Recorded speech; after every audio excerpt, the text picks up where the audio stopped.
میں درباروں پہ جا کے بھی بیٹھا اور میں نے اہل تشیعوں کی مسجد میں بھی نماز پڑھی، میں نے دیوبند کے طریقے سے بھی ان کے ساتھ بھی کیا اور اہل وہاب کے طریقے سے بھی پڑھنے، ان کی مسجدوں میں بھی پڑھنے کی کوشش کی۔ اسلام کا سب سے بڑا دشمن کون ہے؟ حضرت عمر فاروق رضی اللہ تعالیٰ عنہ کا بھی قتل ایک مسلمان نے کیا، حضرت مولا علی کرم اللہ وجہ کا بھی قتل ایک مسلمان نے کیا، واقعہ کربلا بھی مسلمانوں نے ہی کیا، مسلمانوں کے ساتھ۔ عراق کے اندر، لیبیا کے اندر، شام کے اندر جتنا کچھ جو کچھ ہو رہا ہے، اس میں مسلمانوں کا ذاتی کردار کیا ہے؟ اگر آپ کو اس بات کا یقین نہیں آ رہا تو ایران اور سعودیہ ریولری کے اندر یمن کا جو حال ہوا ہے، اسلام کا سب سے بڑا دشمن کون ہے؟ 2017 کی جو رائٹس جہاں پہ جو لڑائیاں، فساد، دنگے شروع ہوئے تھے میانمار کے اندر، وہ کہاں سے شروع ہوئے؟ جتنی تباہی امریکہ نے افغانستان میں کی، جتنے بچے مارے، جتنے لوگ مارے، اس کا ذمہ دار کون ہے؟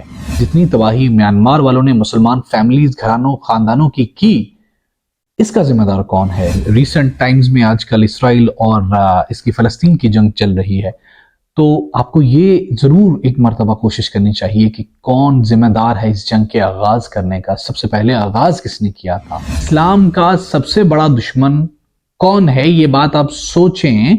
چھوٹے ہوتے تھے تو مدرسے میں جایا کرتے تھے، ابو نے بہت شوق سے مدرسے میں ہم 3 بھائیوں کو داخل کروایا، ہم کوئی 5-7 سال مدرسے میں پڑھتے رہے، حفظ کرتے رہے وہاں پہ، تب سے لے کے جب تک میں نے ایم اے اسلامیات کیا تھا تب تک میں الگ الگ اسلامی پرسپیکٹو سے دیکھتا رہا چیزوں کو۔ میں درباروں پہ جا کے بھی بیٹھا اور میں نے اہل تشیعوں کی مسجد میں بھی نماز پڑھی، میں نے دیوبند کے طریقے سے بھی ان کے ساتھ بھی کیا اور اہل وہاب کے طریقے سے بھی پڑھنے، ان کی مسجدوں میں بھی پڑھنے کی کوشش کی۔ اس سارے سفر میں ہر ایک مسلمان دوسرے مسلمان کو غلط کہتا تھا، میں پریشان ہوتا تھا، کیونکہ میری اب تک کی کیلکولیشنز کے مطابق ہر وہ انسان جو کسی کو غلط کہتا ہے وہ صرف غلط ہوتا ہے۔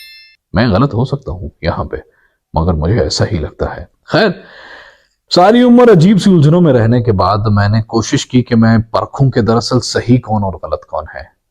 تو آج کے اس سیگمنٹ میں، آج کے اس چھوٹی سی مذہبی بات چیت میں کوشش کروں گا ایک سوال کو ٹیکل کرنے کی۔ سوال کا عنوان یہ ہے کہ اسلام کا سب سے بڑا دشمن کون ہے، یا کس نے آج تک اسلام کو سب سے زیادہ نقصان پہنچایا؟ بات شروع کرنے سے پہلے میں آپ کے نالج میں ایک بات دینا چاہتا ہوں کہ میرا کوئی سیکٹ نہیں ہے، میرا کوئی فرقہ نہیں ہے۔ میں مسلمان ہوں اور مجھے مسلمان ہونے پہ فخر ہے، اور میرے لیے بہت ہے، امید ہے کہ میں کبھی بھی اس سے آگے بڑھنے کی کوشش بھی نہیں کروں گا۔ نہ تو میں سنی ہوں، نہ وہابی ہوں، نہ اہل تشیع ہوں، میں صرف مسلمان ہوں، اور یہی ہونا میرے لیے کافی ہے۔ نبی کریم صلی اللہ علیہ وآلہ وسلم جب ان کا وصال ہوا تو اس کے بعد اسلام تقسیم ہو گیا الگ الگ دھڑوں میں، الگ الگ سیگمنٹس میں۔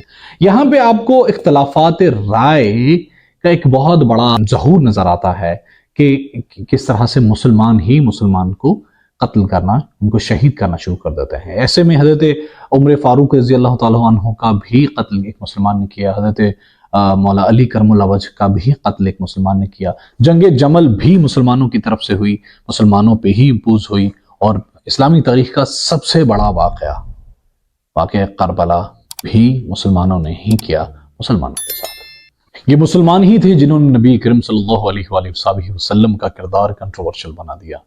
کچھ انہیں نور کہتے ہیں، کچھ انہیں جو ہے نا وہ بشر کہتے ہیں، یا ان کی ہر ایک بات پہ کچھ یہ کہتے ہیں کہ اسلام تلوار سے پھیلا، کچھ مسلمان یہ کہتے ہیں کہ اسلام قلب سے پھیلا۔ نبی کریم صلی اللہ علیہ وآلہ وسلم کا کوئی بھی سیاسی، معاشی، معاشرتی، مذہبی، اخلاقی، ذاتی پہلو لے لیں، ان کی ذاتی زندگی لے لیں، مسلمانوں نے خود ہی اتنے زیادہ فرقے، دھڑے اور وہ چیزیں بنا لی کہ اپنے ہی رسول کا کردار کنٹروورشل بنا دیا، کہ سنی وہابی کا دوست ہے، وہابی اہل تشیع کا دوست ہے، اور اہل تشیع صوفی کا دوست ہے، یا صوفی وہابی کا دوست ہے۔ ظاہر سی بات ہے ان سب کے نظریات اتنے زیادہ مختلف ہیں کہ ہر ایک دوسرے کا دشمن بنا ہوا ہے۔ یہ اگر آپ کو اس بات کا جواب نہیں آ رہا تو آپ مجھے بتائیں کہ عراق کے اندر، لیبیا کے اندر، شام کے اندر جتنا کچھ جو کچھ ہو رہا ہے، اس میں مسلمانوں کا ذاتی کردار کیا ہے؟ اگر آپ کو اس بات کا یقین نہیں آ رہا تو ایران اور سعودیہ ریولری کے اندر یمن کا جو حال ہوا ہے اس بارے میں بھی آپ کو پڑھنا چاہیے۔ اگر آپ کو اس چیز کا سمجھ نہیں آ رہا کہ اسلام کا سب سے بڑا دشمن کون ہے، تو آپ کو 2017 کے میانمار کے اندر جو یہ دیکھنا چاہیے کہ 2017 کی جو رائٹس جہاں پہ جو لڑائیاں فساد دنگے شروع ہوئے تھے میانمار کے اندر، وہ کہاں سے شروع ہوئے تھے؟ وہ ریڈیکل مسلمز نے آغاز میں 4 لڑکوں کی وجہ سے شروع ہوئے تھے، جن کو یہ لگتا تھا کہ ہم نے میانمار کے اندر اسلام پھیلانا ہے۔ اگر آپ کو اس بات کی سمجھ نہیں آ رہی کہ اسلام کا سب سے بڑا دشمن کون ہے، تو آپ کو 9/11 کو پڑھنا چاہیے کہ 9/11 کرنے کے بعد 9/11 کرنے والے جو لوگ تھے ان کا خیال تھا کہ ہم نے ویسٹ میں اسلام پھیلانا ہے اور ہم نے دشمن کو نیست و نابود کر کے ان کے بچوں کو فتح کرنا ہے، اور ہم نے 2 جہاز مار لیے تو بہت بڑا قلعہ فتح کر لیا۔ لیکن اس کے بعد جتنی تباہی امریکہ نے افغانستان میں کی، جتنے بچے مارے، جتنے لوگ مارے، اس کا ذمہ دار کون ہے؟ یہ آپ کو ضرور سوچنا چاہیے۔ یہ جتنی تباہی اس کے بعد جو بنیاد پرستوں نے جو میانمار میں کیا تھا، اس کے بعد جتنی تباہی میانمار والوں نے مسلمان فیملیز، گھرانوں، خاندانوں کی، اس کا ذمہ دار کون ہے؟ یہ کوشش کریں کہ خود سے پوچھیں کہ بنیاد پرستوں نے جو پہلا انیشیٹو لیا تھا میانمار کے اندر، اس کا ذمہ دار وہی لوگ تھے یا کوئی اور تھا؟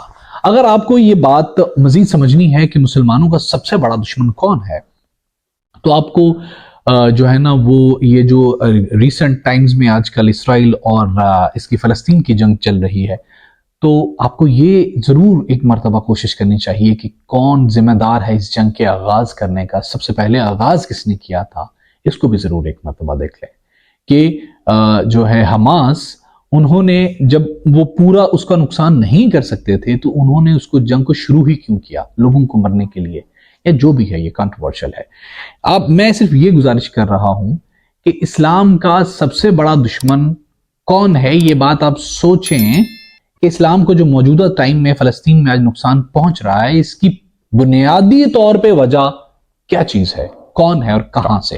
یہ مسلمان ہی تھے جنہوں نے ابن سینا کا سر قلم کرنے کے احکامات جاری کیے، اور انہوں نے جو اپنی دنیا کی سب سے مشہور کتاب لکھی، قانون فی الطب، وہ روپوشی کی حالت میں لکھی۔ یہ مسلمان ہی تھے جنہوں نے الرازی کے سر پہ کتابیں تب تک مارنے کا حکم دیا جب تک یا کتاب نہ پھٹ جائے یا ان کا سر نہ پھٹ جائے، اور الرازی کی اس انسیڈنٹ کے بعد تا حیات اندھا بینائی چلی گئی اور ان کی موت اندھے پن میں ہوئی۔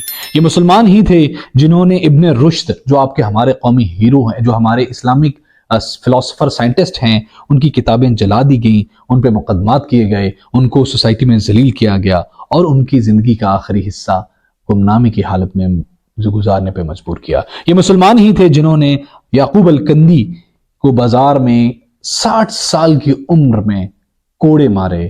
وجہ صرف یہ تھی، اور ان لوگوں کا جن کا میں نے ذکر کیا، ان کا قصور صرف یہ تھا کہ یہ جدید سوچ کے حامل تھے، انہوں نے اسلام کی خدمت کی۔ ان کا قصور یہ تھا کہ یہ انٹلیکچوئلز تھے، یہ ذہین تھے۔ وہ کون تھا جو جناح رحمۃ اللہ علیہ، قائد اعظم رحمۃ اللہ علیہ کو کافر کہتا تھا؟ وہ کون تھا جو بابا بلے شاہ کو کافر کہتا تھا؟ بابا بلے شاہ کی کافی سے اس طرح کی بہت سارے تقریباً جو اسپرچول صوفی شاعر تھے، ان کے صوفی لوگ تھے جو شاعر نہیں تھے، ان کی کافیوں سے آپ پڑھ سکتے ہیں۔ بابا بلے شاہ کہتے ہیں کہ جب تمہیں مولوی کافر بولے تو اس کو کہنا کہ ہاں میں کافر ہوں، تم آہو آہو کہنا اس کو۔ بابا فرید بھی اسی طرح، بابا فرید کو بھی کافر ہونے کے فتوے جاری کیے۔ وہ کون لوگ ہیں جو اسلام کے پاکستان کے اندر بم بلاسٹ کرتے ہیں اور مسجدوں میں بم بلاسٹ کرتے ہیں؟ وہ داڑیوں والے، اس کے بعد اب یہ آپ مت کہیے گا کہ یہ فلانے کی سازش ہے، وہ بعد میں کلیم بھی کرتے ہیں، وہ کلیم کو ایکسیپٹ کرتے ہیں کہ یس ہم نے یہ سب کچھ کیا ہے، اور ہم مسلمان ہیں، وہ متقی ہیں، پرہیزگار ہیں، وہ سب کچھ کرتے ہیں۔ وہ کون لوگ ہیں جنہوں نے لال مسجد میں بم بلاسٹ کروائے تھے، لال مسجد میں فائرنگ کی تھی اور یہ سب کچھ ہوا تھا؟ وہ کون لوگ ہیں جو لوگوں کو مارتے ہیں؟ وہ کون لوگ ہیں جنہوں نے پشاور واقعے میں بچوں کو شہید کیا تھا، اتنے زیادہ بچوں کو شہید کیا تھا، 114 کے قریب بچوں کو سلاٹر کر دیا تھا گول؟ اسلام یہ سب تعلیم دیتا ہے، لیکن مجھے اس پہ بات نہیں کرنی۔ مجھے اس پہ بات کرنی ہے کہ عراق اور شام کے اندر، لبنان کے اندر جو کچھ لبنان کے اندر پہلے ہو رہا تھا، یا عراق کے اندر جتنے لوگ مرے اور مر رہے ہیں آج کی ڈیٹ میں، وہ کون کروا رہا ہے؟ وہ کون تھا جس نے اقبال رحمۃ اللہ علیہ کو بھی کافر کہہ دیا؟ وہ کون تھا جس نے سر سید احمد رحمۃ اللہ علیہ کو بھی کافر کہہ دیا؟ وہ کون تھا جو ہر انٹلیکچوئل کو اس طرح سے ہی ٹریٹ کرتے ہیں کہ وہ انہیں کافر لگتا ہے؟ وہ کون لوگ ہیں جو اسلام کے بارے میں ہمیشہ، وہ کون لوگ تھے جنہوں نے محمد بن قاسم کو مروایا کہ اسلام کا گڑھ کہاں پہ ہے؟ مشرق وسطیٰ، جسے مڈل ایسٹ بھی کہتے ہیں، اور سب سے زیادہ جنگیں کہاں پہ لگی ہوئی ہیں؟ مشرق وسطی مڈل ایسٹ میں، وہاں پر رہتے بھی صرف مسلمان ہیں اور مسلمان ہی مسلمانوں کا گلا کاٹ رہے ہیں۔ صدام حسین رحمۃ اللہ علیہ کو میں کہتا ہوں، آپ بے شک ڈس ایگری کریں، اس کو کس نے مروایا تھا یا اس کو کس نے مارا تھا؟ اور کرنل قذافی کو کس نے مارا تھا؟ کہ آج تک اسلام کا مسلمانوں سے بڑا دشمن کوئی پیدا ہی نہیں ہوا تھا، اور جس دن یہ مسلم امہ ایک ہو گئی اس دن دنیا میں کوئی ان کا دشمن بچ ہی نہیں سکتا۔ یہ جب تک بٹے رہیں گے ایسے ہی ذلیل و خوار ہوتے رہیں گے، اور جس دن یہ کسی ایک پیج پہ آ گئے اس دن دنیا جانتی ہے کہ دنیا کی کوئی طاقت ان کے سامنے نہیں ٹک سکے گی، کیونکہ یہ آج کے دن میں بھی اتنے زیادہ اختلافات رکھنے کے باوجود بھی the fastest religion of the world ہے، دنیا کا سب سے تیزی سے پھیلنے والا مذہب۔ اللہ پاک ہم سب کا ہمیں ناصر ہو۔ پاکستان پائندہ باد۔ السلام علیکم۔